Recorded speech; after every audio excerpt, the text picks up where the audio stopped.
തെക്കൻ അമേരിക്കൻ രാജ്യമായ വെനിസ്വേലയിലുണ്ടായ വിനാശകരമായ ഇരട്ട ഭൂചലനത്തിൽ മരിച്ചവരുടെ എണ്ണം കുത്തനെ ഉയരുകയാണ്. മരണസംഖ്യ 10,000 പിന്നിടുമെന്ന സൂചനകൾ ഇപ്പോൾ ശക്തമായി കൊണ്ടിരിക്കുകയാണ്. ലോകരാജ്യങ്ങൾ വെനിസ്വേലയ്ക്ക് സഹായഹസ്തവുമായി എത്തുമ്പോൾ ഇന്ത്യയും ആ രാജ്യത്തെ ചേർത്ത് പിടിക്കുകയാണ് ഹൃദയത്തോട്. ശക്തമായ ഇരട്ട ഭൂകമ്പം കടുത്ത നാശം വിതച്ച വെനിസ്വേലയ്ക്ക് അടിയന്തരമായ ഒരു മാനുഷിക സഹായവുമായി ഇന്ത്യ എത്തിയിരിക്കുകയാണ്. ഭൂകമ്പാന്തര ദുരിതാശ്വാസ പ്രവർത്തനങ്ങളെ പിന്തുണയ്ക്കുന്നതിനായി ഓപ്പറേഷൻ ആമിസ്റ്റാഡ് എന്ന് പേരിട്ട പ്രത്യേക ദൗത്യത്തിന് ഇന്ത്യ തുടക്കം കുറിച്ചിരിക്കുകയാണ്. കരസേനയുടെ ഫീൽഡ് ഹോസ്പിറ്റലിൽ യൂണിറ്റും ഇന്ത്യൻ സഹായങ്ങൾ ഉൾപ്പെടുന്നുണ്ട്.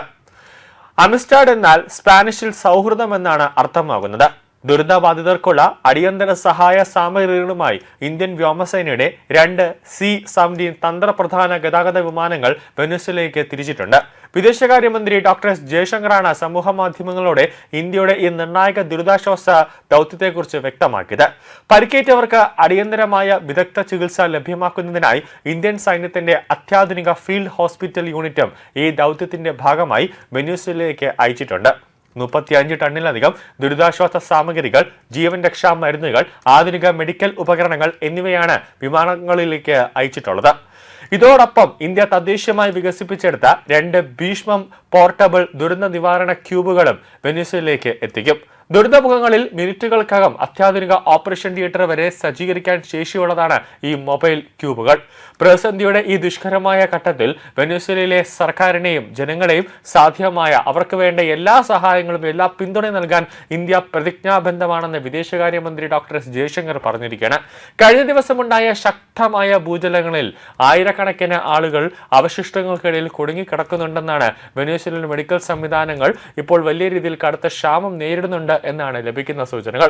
വെനിസ്വേലയിൽ ഒരു സമയം തന്നെ, അതായത് 24-ാം തീയതി 2 തവണയാണ് ഭൂചലനം ഉണ്ടായത്. ആദ്യം 7.2, അതിനുശേഷം 7.5 എന്നിങ്ങനെ 2 റിക്ടർ സ്കെയിലിൽ രേഖപ്പെടുത്തിക്കൊണ്ടുള്ള വലിയ രീതിയിലുള്ള ഒരു ഭൂചലനമാണ് വെനിസ്വേലയിൽ ഉണ്ടായത്. ഇപ്പോൾ അവർക്ക് ഏറ്റവും കൂടുതൽ സഹായം എത്തേണ്ട ഒരു ആവശ്യമാണ് ഇപ്പോൾ നിൽക്കുന്നത്. കാരണം അമേരിക്ക ഇറാൻ തമ്മിൽ യുദ്ധമുണ്ടായ സമയത്ത് പോലും ഇന്ത്യക്ക് എണ്ണ നൽകി സ്വീകരിച്ച ഒരു രാജ്യമാണ് വെനിസ്വേല. എന്നാൽ അത് മാത്രമല്ല, ഇന്ത്യയെ സംബന്ധിച്ചിടത്തോളം ഏതെങ്കിലുമൊക്കെ ഒരു രാജ്യം വലിയ രീതിയിൽ ഒരു അപകടത്തിൽപ്പെട്ട് കഴിഞ്ഞാൽ ഇന്ത്യ സ്വാഭാവികമായി അവരെ സഹായിക്കുന്ന ഒരു രീതിയും ഇന്ത്യയുടെ ഭാഗത്തു നിന്നും ഉണ്ടാകാറുണ്ട്. കാരണം തുർക്കിക്കൊക്കെ വെള്ളപ്പൊക്കം വന്ന് അവർ വലിയ രീതിയിൽ കഷ്ടപ്പെട്ട സമയത്ത് ഇന്ത്യ കോടിക്കണക്കിന് രൂപയുടെ പണം, സാമ്പത്തിക സഹായം അവർക്ക് നൽകി. അവർക്ക് വേണ്ട ഭക്ഷണങ്ങൾ, മരുന്നുകൾ ഉൾപ്പെടെ വിമാനമാർഗം ഇന്ത്യ എത്തിച്ചു നൽകിയതാണ്. അതുപോലെയാണ് ഇന്ത്യ വെനിസ്വേലയും സഹായിക്കുന്നത്. ഈ സാഹചര്യത്തിൽ ഇന്ത്യയുടെ ഫീൽഡ് ആശുപത്രിയും മെഡിക്കൽ സംഘവും അവിടുത്തെ രക്ഷാപ്രവർത്തനങ്ങൾക്ക് വലിയ രീതിയിൽ കരുത്ത് പകരാനാണ് ഇപ്പോൾ ഒരു നീക്കം. അവിടെ, അതായത് ഇന്ത്യൻ ആർമിയുടെ ഡോക്ടർമാരും നഴ്സുമാരും ഉൾപ്പെടെയുള്ളവർ വെനിസ്വേലയിൽ ക്യാമ്പ് ചെയ്തുകൊണ്ട് രക്ഷാപ്രവർത്തനം ഇപ്പോൾ നടത്താനുള്ള ഒരു നീക്കം നടത്തുകയാണ്. ഭൂകമ്പത്തിൽ 188 മരണം സ്ഥിരീകരിച്ചിട്ടുണ്ടെന്നാണ് ലഭിക്കുന്ന സൂചനകൾ. 1500 പേർ അധികം ഇപ്പോൾ ചികിത്സയിലാണ്. കെട്ടിടാവശിഷ്ടങ്ങൾക്കിടയിൽ കുടുങ്ങി കിടക്കുന്നുള്ള ഒരു വാർത്തകൾ ഇപ്പോൾ പുറത്തേക്ക് വരുന്നുണ്ട്. അതുകൊണ്ട് തന്നെ രക്ഷാപ്രവർത്തനം ദ്രുതഗതിയിൽ നടക്കുകയാണ്. തുറമുഖ നഗരമായ ലാഗേറയിലേക്ക് കനത്ത നാശനഷ്ടം റിപ്പോർട്ട് ചെയ്യപ്പെട്ടിട്ടുണ്ട്. ഇവിടെ 250 കെട്ടിടങ്ങൾ തകർന്നു. 200-ലധികം പേർ കെട്ടിടാവശിഷ്ടങ്ങൾക്കിടയിൽ കുടുങ്ങിക്കിടക്കുന്നു എന്നാണ് വിവരം. കാണാതായ 157 പേർക്കുള്ള തിരച്ചിൽ ഇപ്പോൾ തുടരുന്നു. മരണസംഖ്യ ഇനിയും ഉയരാനുള്ള സാധ്യതകൾ ഉണ്ട് എന്നാണ് ലഭിക്കുന്ന വിവരം. ഇനി വേണ്ടി വന്നാൽ അവിടെ വെനിസ്വേലയിലേക്ക് ഇന്ത്യൻ സൈന്യത്തെ കൂടി ഇറക്കാനുള്ള ഒരു നീക്കം വരും ദിവസങ്ങളിൽ വിദേശകാര്യ മന്ത്രാലയത്തിന്റെ ഭാഗത്തു നിന്നും ഉണ്ടാകുമെന്നാണ് ലഭിക്കുന്ന സൂചനകൾ. 100 വർഷത്തിനിടയിൽ ഏറ്റവും കനത്ത ഭൂകമ്പമാണ് വെനിസ്വേലയിൽ ഇപ്പോൾ ഉണ്ടായത്.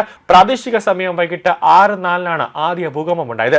7.2 തീവ്രത രേഖപ്പെടുത്തിയ ആദ്യ ഭൂചലനത്തിന് വെറും 40 സെക്കൻഡുകൾക്ക് ശേഷം 7.5 തീവ്രത രേഖപ്പെടുത്തിയ അടുത്ത ഭൂകമ്പമുണ്ടായി.